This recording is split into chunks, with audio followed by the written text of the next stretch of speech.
All right, well, let's get into the next episode of the LiveWell Hervey Bay podcast, of course, which has been funded by the Social Shift program, which is making change together in our local community. And my guest today is Darren Bosley, who is the president of Fraser Coast Mates, a fantastic organisation here in Hervey Bay that looks after, I know the word mates might just conjure up men, but it looks after men and women in terms of their mental health. How are you, Darren? Yeah, good, thanks, Malcolm. Yeah, that's good.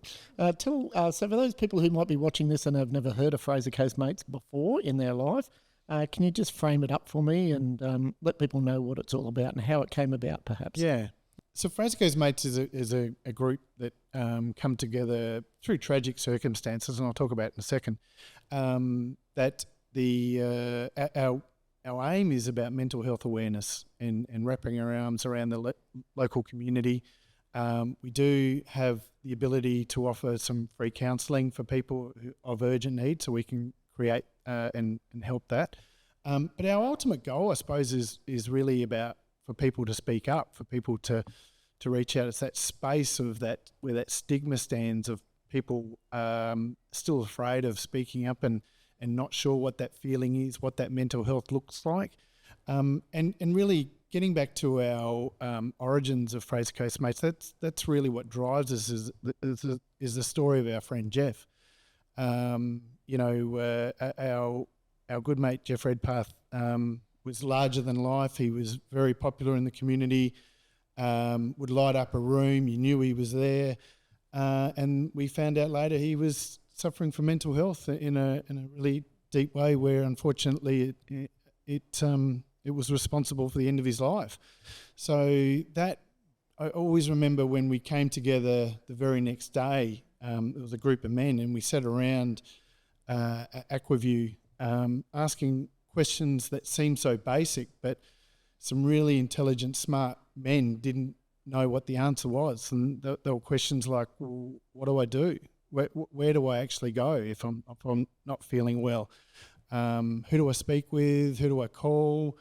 How do you know if you're not feeling well? And it was really sort of a bit of a life-changing moment for me just to hear a group of men ask really basic questions that, to be honest, I didn't know what the answer was either. My understanding of mental health wasn't great looking back now, and really that's where Fraser Coast Mates came from, and the whole concept of local being Fraser Coast and mates, while it did initially have a male connotation because we found out that 75% of suicides is male, but that's evolved over the years because we've had a very strong feedback from the female community to say, you know what, we live with you men, we see what's going on, we want to be a part of this journey, and also they said we suffer as well. The statistics show that females attempt suicide more than men. There's more females. So it's very inclusive, and something, it's one of the proudest things I've been involved with in my life. It's interesting. Let's go back to the genesis of Fraser Coast Mates for a second and talk about that very first meeting after, people found out that our friend Jeff had taken his own life. And I think what you're expressing to me is at that time there was a level of vulnerability even amongst that cohort where they didn't really understand how this had happened and weren't really sure what to do about it, but perhaps opened their eyes to the fact that this is a silent issue and that most people who might be in themselves feeling vulnerable but are silent because they don't know what to do. Yep. And they don't know where to go. Yep. And I think there are all sorts of organisations around where you can get on the phone and you can ring up and say, I'm not feeling really great and all the rest of it. But before Fraser Coast Mates came along, I struggled to think of one that has had the identity that Fraser Coast Mates has now made for itself in terms of being seen as the hyper-local extension of, well, I know Darren or I know, Jimmy or whoever who's involved with Fraser Coast Mates. So I can see him and have a safe conversation with someone that I know is not going to judge me, and I can reach out and get the assistance that I need, which is invaluable. Yeah. Yeah, that's a really good point, and you're really describing that environment well. That some of the questions that formulated the concept of Fraser Coast Mates is, as I said, that hyperlocal where there was about 8 or 9 men at the meeting, and one of them said, I've rang Lifeline, and while they were good, they didn't know where Hervey Bay was, and they didn't understand the environment I'm in. And then someone else said, well, I don't really want to talk to somebody on the phone. I actually want a bit of face-to-face contact. Yeah. So how do I do that? And that they were the things that sort of led to the fact that, like you said, there was nothing really local that sort of helped bridge that to the service. We're not the service that will solve the issue, No. but we're the sort of the conduit who'll help you connect with it. And we'll talk eventually about options and things like that. But yeah, and that was really where the whole concept of Fraser Coast, let's do something that's just for Fraser Coast people, and it's about mateship, because you only really need one really good friend you can talk to. That's, so often you see people who think they need this big, broad friendship group, but you only need one person that you can sit there and just put everything on the table and be really honest to. I know that I have had the opportunity to be involved with Fraser Coast Mates on many different occasions, and there's a reoccurring theme there that is a single conversation can change your life. And I really believe that. Like I don't think it's just a slogan or a play on words, because everything starts with that. And most relationships in your life, whether it's you finding the partner that you want to spend the rest of your life with, or you educating your children about the way they should find their pathway through life, or when you're not feeling physically well, you go to the doctor. And that all starts with a single conversation, and then things they go from there. Well, I think in relation to your mental health, the same thing applies. And sometimes I think we think about these things as a bit of a cliche, but if you don't do it, nothing's going to change. Yeah. And there's the stigma that I suppose maybe existed around mental health a decade ago is just not there anymore, because it's been embraced at such a high level that people now feel comfortable about coming forward and saying, look, I don't know if I've got mental health problems, but I don't like the way I'm feeling. Yeah, and you mentioned about the vulnerability of that initial meeting of 8 men sitting there that, first of all, there was a lot that felt guilty that they didn't see the signs. That was the big thing. And I know a couple of individuals still find it hard to talk about today of not seeing the signs. But then that vulnerability of being willing to speak and men in tears and sitting around a table asking questions like that. Of course. You don't see that very often, and that's what really I'm proud of with Fraser Coast Mates, is they encourage that environment. The golf days we have now, we know every year there'll be a couple of guys from that whole experience who'll come forward and say, I think I've got a mental health issue, and I never realised it.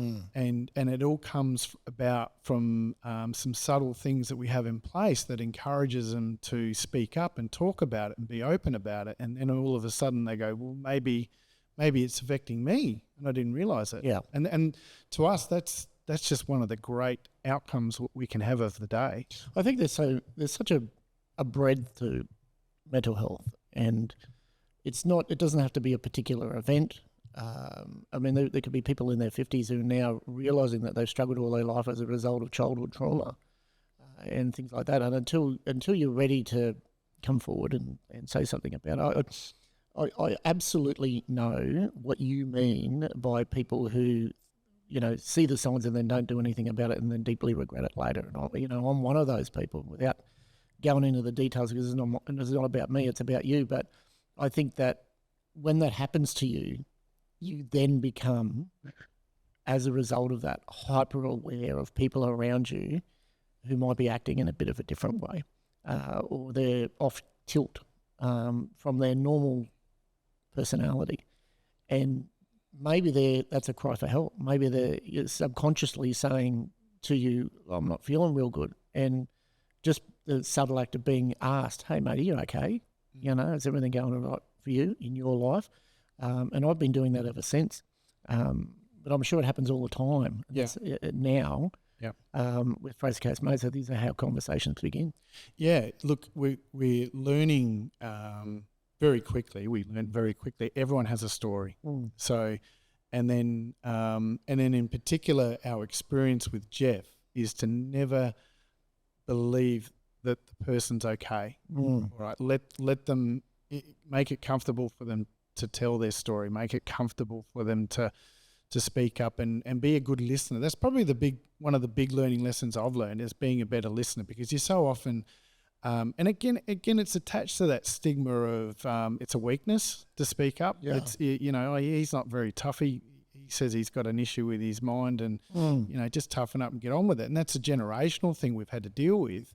Whereas now, if we let that person just speak and just let them tell their story, and then by the end of it, it's almost like a good sales process. Is it typically the person sells to themselves? They just realise that there's an issue. Yeah, I think you're right. There's been it is a generational change. And you can see that in many aspects of society, even say, I don't know, professional sport as a result. If you got knocked out 5 times in a season, you were a hero. Now, if you get knocked out once, everyone wants to just make sure that you're okay before you bother going and doing that same thing again. So I think we've all learnt from that. And I guess for the purpose of this episode of the LiveWell series, we want to let people know how do they reach out to Fraser Coast Mates? Yeah. What's the process look and feel like? Because if they've made that decision to do it, they don't want it to be a confronting one. They want it to be a comforting one where arms are wrapped around them and said, okay, let's sit down, let's have a talk.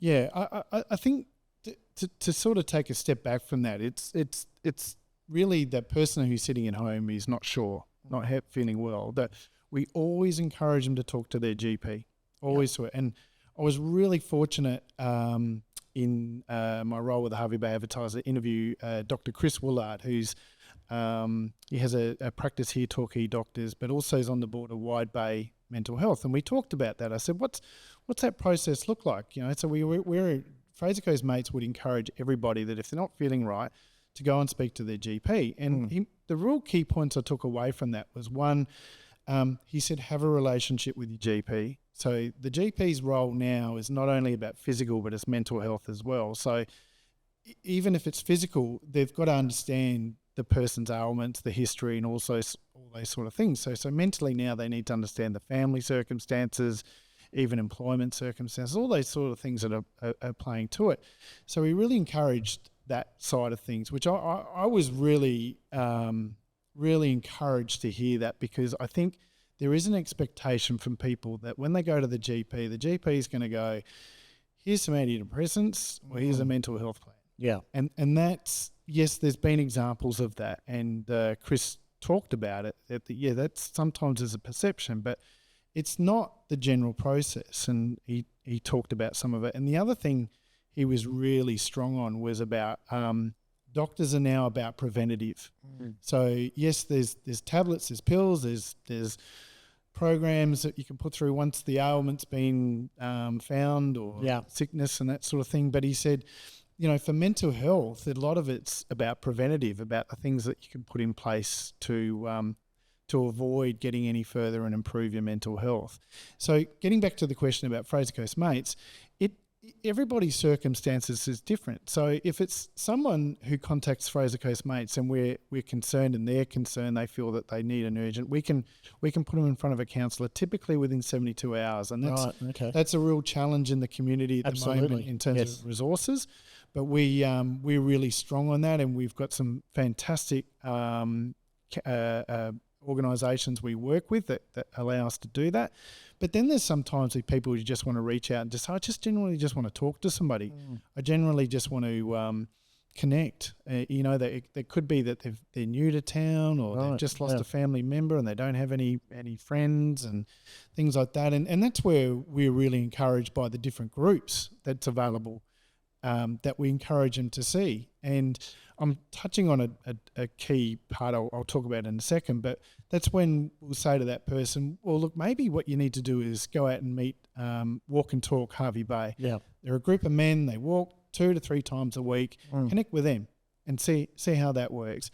Do you like swimming? There's a Hervey Bay Crocs swimming club up every Saturday morning. They go up there. They have a swimming session, and then they go off and have breakfast. There's a men's woodworking class. There's men's groups. There's ladies groups popping up all the time. So there's generally a lot of different things. And getting back to the key point I was going to say, one of the things I've learned in my time with Fraser Coast Mates is I think we still can't deny that the statistics are getting worse.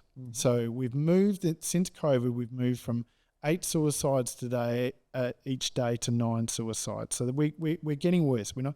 So unfortunately, we have to be realistic to say we're not getting any better at it. In terms of the outcomes, but we're talking more about it. We're providing more options, and that's the key. I think too often. If a good mate of mine comes to me and says, I think I really need to speak to a counsellor, I do prepare him to say, don't think that's going to be, that don't walk in there and think you'll have the answer to yourself, all right, to what you're going through. But let this be an option. And I always say there's going to be 10 different doors we're going to connect people with. And I'm pretty confident in one of those doors that's going to connect with you. So everybody has different values, tastes, all those sort of things. So I think if I'm going to be critical of the system, I think too often a service will grab someone and say, come with me and we've got the solution, come with me because we have great results and it's going to work. And then if it doesn't work, sometimes that person can be worse off because then they just go, oh, the answer's, I don't have an answer because they're in a dark, lonely place. That's the common feedback. Dark, lonely place. No one understands what I'm going through. I'm dealing with this alone, and nobody can help me. So the last thing we need to do is send them through one door, and they come out and go, "That didn't work." Yeah, it's interesting. I think part of what you're talking about is social isolation. You know, where people are feeling like they don't have friend groups or they don't have people that they can rely on, and you know they need to be connected with like-minded people who, you know, can assist them to get, you know, basic enjoyment out of life. And I understand what you're saying, that maybe the battle's not being won and that the statistics have gone from 8 to 9 a day, but maybe they would have gone from 8 to 13 a day. You know, so I think that it's really hard to make an assessment about whether something's working or not when you don't know what the bottom of it's going to be. And I think organisations like Fraser Coast Mates are doing such a good job. Fraser Coast Mates has almost become a brand in Hervey Bay now, and Hervey Bay's been one of those places where it goes through certain cycles, I suppose, and those cycles, you know, might last, you know, 10 or 15 years. Where there's a thing, you know, there's a set of events, or there's this, or there's an organisation that comes onto the radar, or a community group, and it just powerhouses for a period of time, and then it kind of drops off the radar, and then the next big thing comes along, and that's the flavour of everybody wants to be at it, everybody wants to support it. But I just get a sense that Fraser Coast Mates is a bit different. I get a sense that it doesn't have a shallow belly to it like some of the other things that have come along because of the seriousness of the subject matter, but also the fun nature in which that topic is dealt with. And I think that's what sets Fraser Coast Mates apart as an accessible organisation. And it is, I don't know whether it was done so deliberately, but the word mateship is as ingrained into the Australian vernacular as you can, as just about anything else that you can imagine. You know, so when something's going on in your life, you turn to your friends, you turn to your mates, and I think that's where Fraser Coast Mates have done such an awesome job. So what is the first step? So I don't know really sure what's going on with me. You know, I go to my GP, but what if I want to come to Fraser Coast Mates first? How do I actually do it? Do I just pick up the phone and ring you? Yeah, no.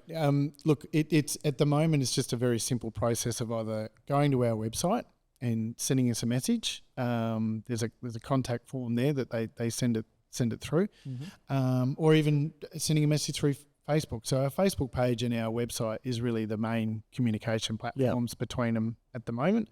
You know, that's the website's something that we're really looking at the moment in terms of a little bit more interactive, perhaps, because as I said, there's almost sort of 3 different levels. If I could find 3, and really, the first one is if someone's really in trouble, and they're having bad thoughts and they need to speak to somebody quickly. I mean, Yes. we'd love someone to get in touch with them within the minute. Yeah. And some, there's been many instances where I've had phone calls from people who know my connection and Yes. have made that. And then there's that person, sort of, if we say level 2, that just wants some help. Yeah. Maybe I need to talk to somebody. Sure.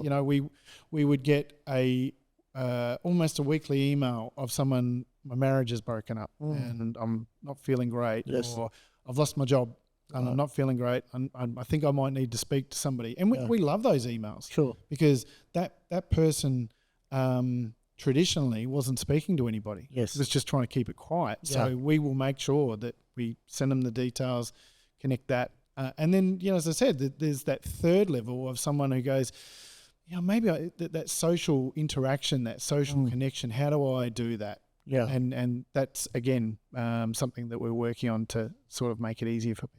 Yeah, we did in the episode prior to this, we did one with Kirsty Key, and we talked about as you get older, you get into the sort of the third life within your life, I suppose. You're over 60 and, statistically speaking, now you're going to live a lot longer, about how you avoid the traps of social isolation.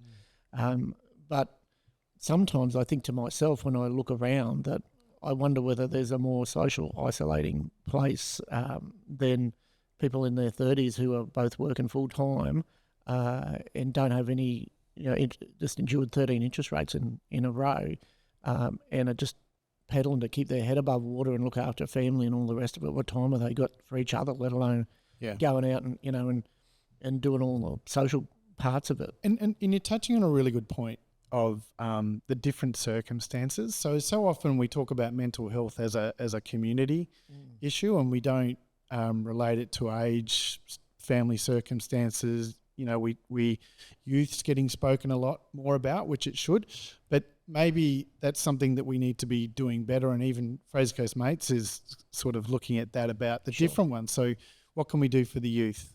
For what we do for the under 25s don't often come to our golf day. So we can't expect to be helping them with that. So is there other ways that we can help them?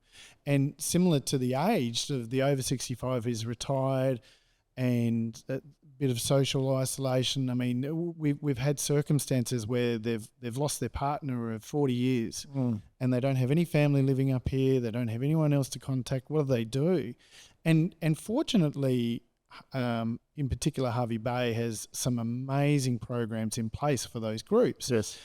But they don't know where they are. Yeah. They don't know That's that's the void. Yeah. It's like anything, if people who do something really well, they make it look easy because, they're great at it. But then it's never easy to find the things that you necessarily need. And sometimes you really get sort of bogged down in the process of it all.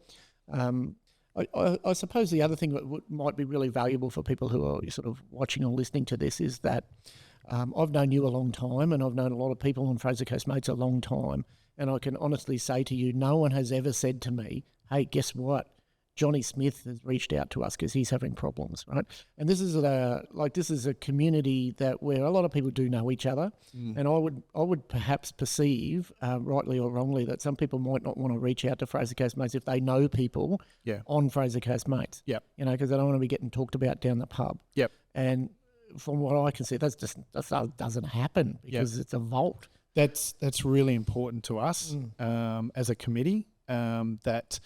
I can tell the listeners that every person who goes to our counsellor, we do not see a name. Yeah. All we see is a number. We see a number of sessions that they're going through. Sure. And sometimes they need more. We sort of allocate about 5, but a lot of times they need more, and we continue that support. Yeah. But we never see names. We never talk about it at a committee level because I think when someone's and this is really a good lesson for anybody, is that if someone has reached out and given you the confidence and trust to speak about their circumstances, you should honour that and be really clear to them. That stays with me. That's the antithesis of vulnerability, isn't it? Is it you're putting yourself out there and trusting in the process. Yeah. It's not going to come back and whack you in your face because you're reaching. Yeah. Like you're leaning into it because you know that you need some assistance. Yeah. And those counselling sessions are free. They're funded by Fraser Coast Mates. Yep. Yeah, 100%. So how does Fraser Coast Mates get the money to pay for those? Yeah. Because good luck stumping up to a private consulting psychiatrist in Hervey Bay. First of all, you have to wait 3 or 4 months. Yeah. How do you get in the day Ray me? Yeah, really good question. So it reminds me when that very first formal committee meeting when we Didn't sound like it was very formal. No, it wasn't. It was Bob Wicks going, right, Bosley, you're president. And that was it. And, how long ago was that? Oh, this was over 7 years ago. And you've still, no one's tried to take you down? No, I still haven't found anyone silly enough to take over the role. I keep talking about it. And look, I'm lucky that I don't get tired because I've just we had a wonderful group who started this, and our current committee has probably been together for nearly 4 years now. Just amazing people. But getting back to that point, when we first sat down, we said, right, our goal is to fund a counsellor, and there will be a Fraser Coast Mates counsellor, and they will be ours, and we can take them wherever we like. Okay. And after about 6 to 12 months of sort of thinking about what it was going to cost, we thought this isn't sustainable.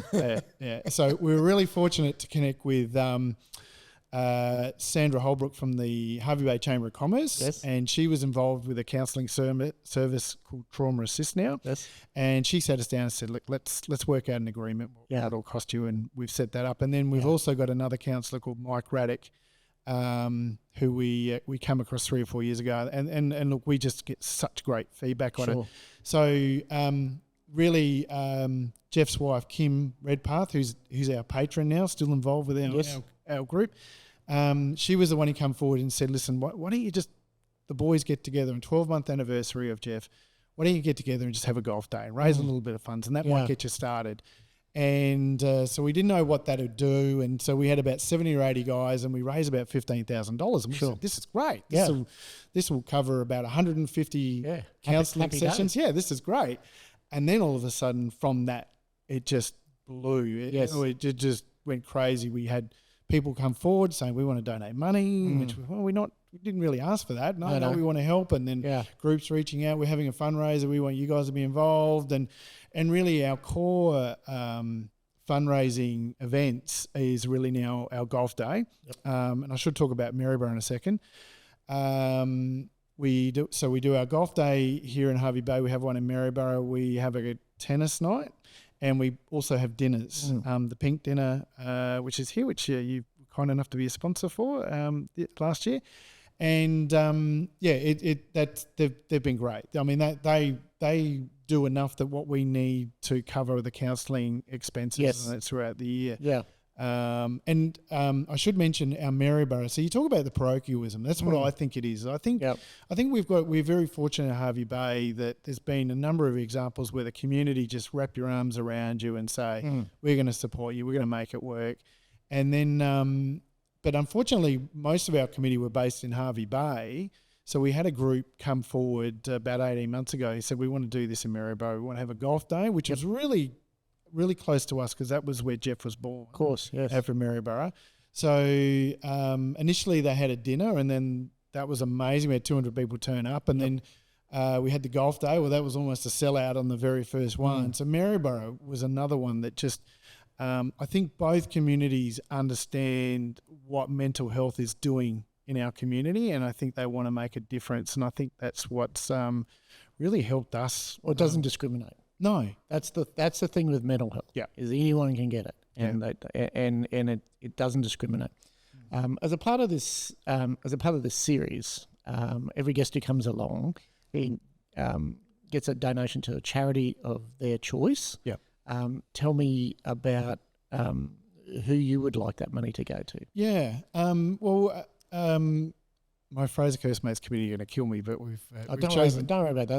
They got plenty. They don't need any more. No, and the reason I've chosen this charity is because we're very fortunate in the support, and I know this group needs some help. And Bayside Transformation. So I had a chance to meet Tina and her team. That I first probably real time I connected was they had their own golf day, and we went along and we thought we'll see how how they go and Yep. whatever we can do to help. And then I had a meeting with them a number of weeks ago and just saw some of the work that they're doing, that their support mechanism around drug and alcohol, a lot of it's about mental health. A lot of it is about working with that person's mind and mental capacity in terms of just helping them and supporting them. And they do amazing work. I've had a little bit of exposure to what they do, and that's a 12-month program. Like, you just didn't walk in there and spend a weekend there and go home and go, I'm fixed. Yeah, it doesn't work like that. Yeah, and their team leaders in there have come through the program. Yes, so that's the most inspiring thing, is that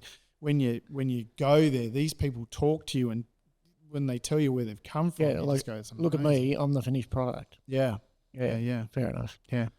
All right, well, I'm going to put on the end of this podcast all the details about how people can contact Fraser Coast Mates if they'd want to do it. It's absolutely all confidential, but it's a great local, hyper-local organisation that's making a real difference in people's lives. And personally, I just want to say to you that you've been at this a while now, 7 years, during which time you've had many senior roles in large organisations in Hervey Bay, and now you're running your own business. But still give up all of your own time, yourself and the amazing hardworking committee on Fraser Coast Mates, to help deliver this product that's so vital to our community. So well done to you. Yeah. And look, thank you, Malcolm and Leah. You guys have been a great support from day one, and that's the thing that probably makes my job a little bit easier in our committee, is that we just have some amazing organisations that genuinely care. They not only care about their staff, I've seen that personally, but they care about the community, and that makes it a lot easier when you're trying to raise some funds at events. Well, Hervey Bay's still a small place, and we're all in it together. Yep. Thanks, Dazza. No worries. Thanks, Malcolm. Bye.